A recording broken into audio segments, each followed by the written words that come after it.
Hi mums, dads, Sensei D here. I'm just going to let you know all about our Live to Train focus pads. So these are just new in, and we only have a limited stock in, and we use these in our studio as well. So just let you know a little bit about them. These are focus mitts. You can use them for kicking and for punching and for bat. You can use them for everything that you do in your curriculum.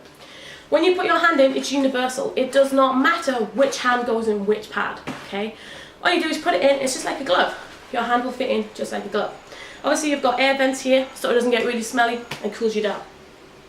From here inside, although you can't see it, inside you'll feel it when your hand goes in the glove. There's like a little spongy ball. You want to grip that nice and tight. From here it makes sure that the pad is impacted on your wrist and it keeps it all nice and safe and secure.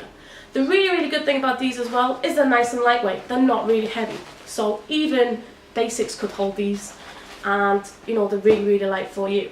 Okay, so what can you do with focus pads? Well, there's loads of home practice that you can do, especially with the summertime coming out. You can have some fun in your garden. So from here, obviously you've got your basic punches. So you can hold it, you could do jab cross. You could do jab jab cross, okay? Make sure that they keep their hands up as well. You could give them a little tap. So you could do jab cross, give them a little tap, yeah, have a little bit of fun. You can also, for the SMA Kids Juniors and your curriculum for speed, you could do your jab, cross, hook, cross, duck and weave, etc. Working on those skills. You can also add in your kicks. So you've got your front kick. You can double the pads up or single the pad, depending on how hard the person kicks. You can do round kicks. Yeah, you can practice your hook kicks, making sure that you angle the pad for a hook kick. You could do side kick as well. You can do loads and loads of different kicks, axe kick, etc. For our basics, your basics can even have fun with these two guys, okay? So you could do your jab cross, 1, 2, and you could practice your blocks. So you could go for an up block, hit on top of the head. You could do a muscle block, hit on the side. You could go for the belly and you'd have to do a down block, okay? Loads and loads of fun that you can have.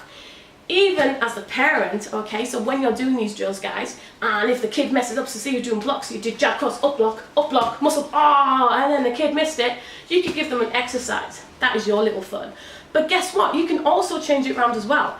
If the student keeps on doing really well and getting all the skills really down really good, and you could never get them out, you, the parent, could do the exercise as well. So you can have some fitness and fun at home with your child.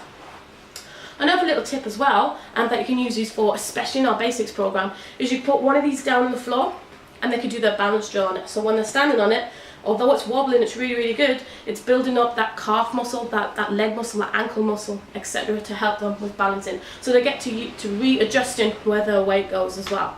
And then obviously you can just hold the other pad up and then they can practice doing their kicks as well. So there's loads and loads of cool things that we can do with focus pads. If you're interested in getting some of these, please see myself, Sensei D. They are £30, like I said, limited stock. And if you want to know obviously how to hold them for different things, come see me and I'll quickly show you a few little things that you can practice at home with the pads. Thanks for watching, guys. I hope to see you soon on the mats. Sensei D.